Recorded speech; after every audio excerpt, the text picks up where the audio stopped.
Joe, I have to disagree with you saying that these baseball players are making such extraordinary amounts of money for the work that they do. Mind you, of course they are making far more than you and I will ever see in our lifetimes, barring any sort of miracle. However, while the big free agents at the top of the list are getting paid, even if it's a little late in the season, it's the second and third tiers and many other free agents below them that are getting completely rubbed the wrong way in free agency.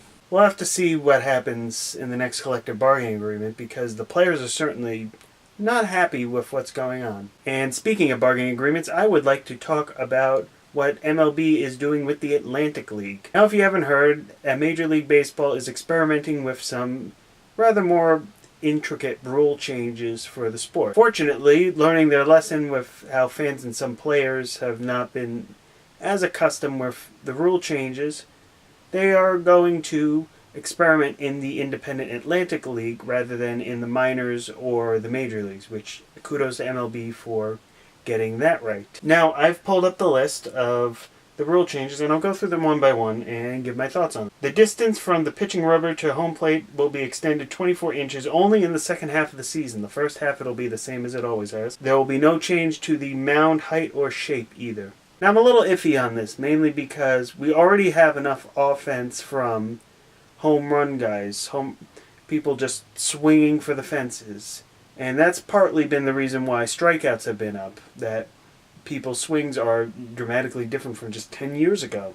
Therefore, I don't think this is something that really needs to be addressed that much, that eventually within a decade you might see going back to a more contact-oriented approach. Time between innings and pitching changes reduced from 2 minutes 5 seconds to 1 minute 45 seconds. I don't really care too much about it, as long as the pitchers can get enough time to get their warm-ups in before they have to pitch. I'm for whatever. Require 2 infielders to be on each side of the second base when a pitch is released. If not, the ball is dead and the umpire shall call a ball.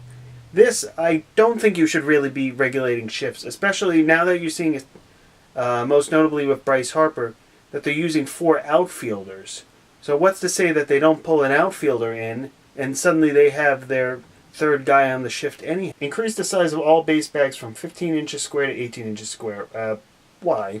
How many plays are really going to be impacted by this? Maybe 10, 15? Pitchers must face a minimum of 3 batters or reach the end of an inning before they exit the game unless the pitcher is in. There have been conversations by a lot more notable people than me talking about how the specialist, the pitcher who goes in for 1 batter or 2 batters and then leaves, is starting to go on the way out, mainly because of how the rosters are constructed now. Especially with openers, a pitching staff's versatility has become paramount. Any rule regarding this is kind of getting moot because you're seeing fewer and fewer of these instances. No mound visits permitted by players or coaches other than pitching changes or medical issues. This, you need to give them at least 1 or 2. And then finally, and here's the doozy, home plate umpire assisted in calling balls and strikes by a TrackMan radar tracking system. Honestly, I'm surprised the umpires aren't really more up in arms about this, because who's to say that if it goes from assisted to only, like what happens to then? Then you lose 1 umpire position for every game. In addition, you're still going to see players arguing balls and strikes. That's not going to happen. It's just going to be from arguing with a living person to arguing with a robot. So, my thoughts on this.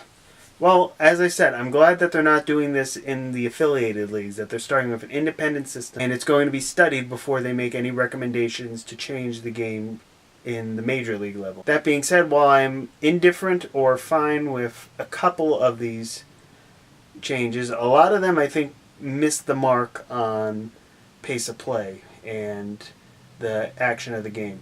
If I was in Commissioner Manfred's rule, one of the things I would be doing that isn't being addressed here is the replay system. That it should be that a manager has 10 seconds to challenge, gut reaction. He can't phone someone and say, hey, does this look like we're going to win this if we challenge it? No, it should be a gut reaction saying your play is wrong and I want to prove it. And then the umpires have 1 minute to determine if the play is overturned or upheld. That it can't be the 2-3 minutes, because you're losing a lot of time on that could be otherwise ending the inning or whatnot. But that's it for me. So until next time, I'll see you then.